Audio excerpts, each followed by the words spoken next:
If nothing else, the Avs are extremely interesting because you have no idea what you're going to get out of them on any given night. Avs win over the Dallas Stars 5-1. This game was dope.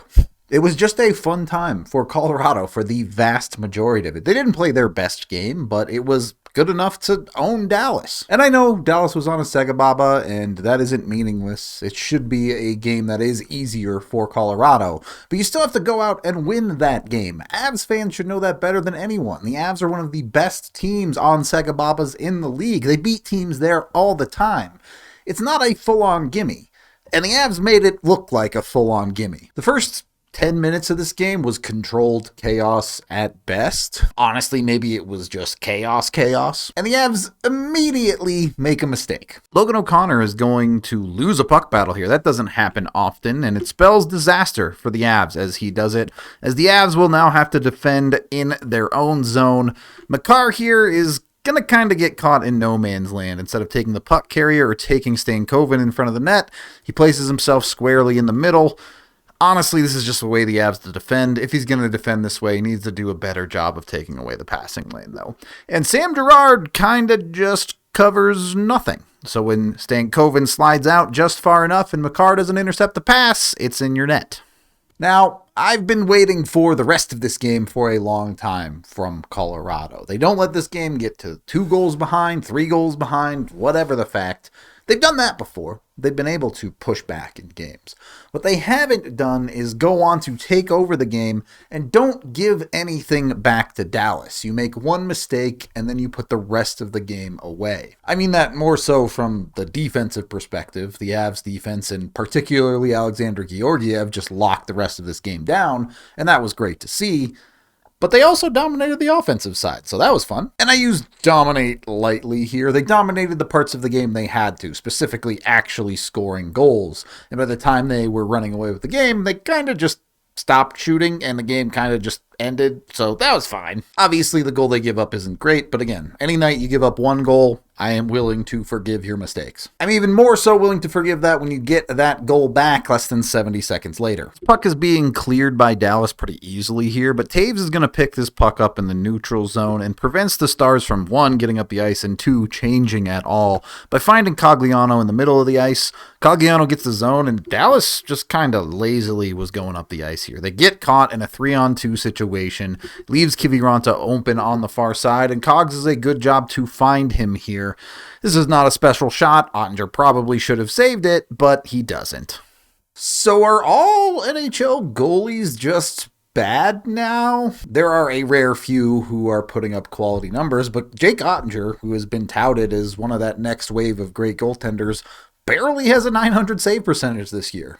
This might just be the new normal. You'll take a bit of a cheap one for your depth forwards, and then your stars will show up and do the thing. Honestly, this is just beautiful all the way up the ice. Lecky to Mikko, quickly across to Mac. That gives the Avs in the zone. Mac goes towards the net. He doesn't drive the net, but he gets into a spot where he can shoot it on net to create an opportunity. That creates a rebound.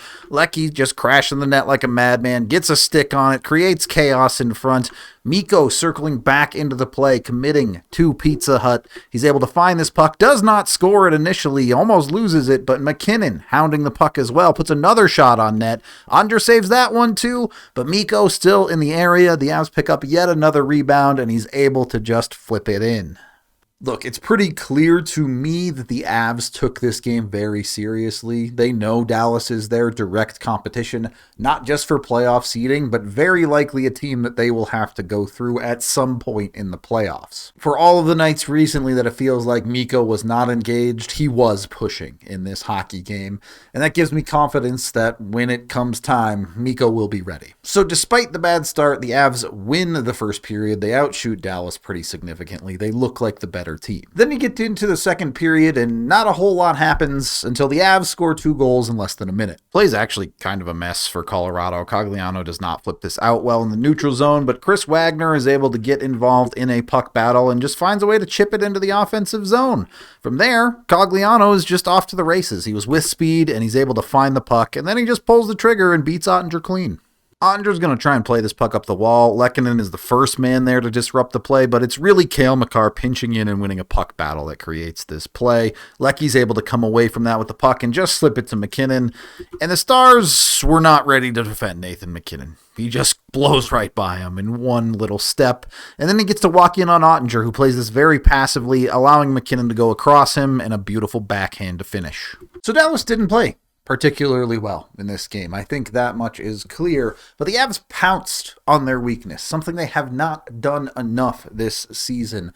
They saw an advantage, they used it, and they won the game because of it. Yes, they're not going to get to play a whole lot of teams on the second half of a back-to-back for the rest of the season. It might be none, actually. I don't even know. I'd have to look at the schedule. The Avs don't control that. They can only take advantage of it, and they did. Did I mention the Avs moved to 3-0 against Dallas with this game? I don't put a ton of stock in regular season records translating to the playoffs, but if you're someone that does, you kind of might like the Dallas matchup for Colorado. Not only is this game the Avs taking care of business, it's a bit of a get-right game for Colorado, too. They even managed to convert on the power play. So the Avs may have just given up a decent chance to Dallas on their own power play, but we're going to ignore that because they go up the ice and they make magic happen here. MacKinnon just out-muscling a man to get it through the neutral zone, creating a rush for Colorado.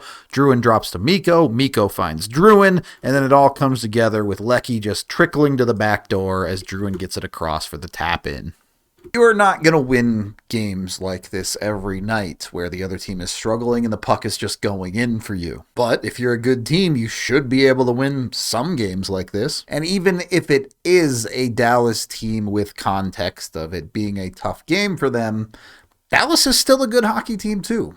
And the Avs, they just beat a good hockey team easily. Does not erase all of the struggles that the Avs have had recently. They're going to have to go out and win a bunch more games to get the points to potentially compete for the top of the Central Division that they don't have because of those losses. They now have to go out and continue to play well, continue to beat good teams, and certainly continue to beat bad teams if they want to finish at the top of the Central. But a night like this one, a game like this one, makes me breathe a whole lot easier. Again, as I said with Mikko, I think it's true of the whole team. When the time comes, when the chips are down, they can show up and they can play quality hockey.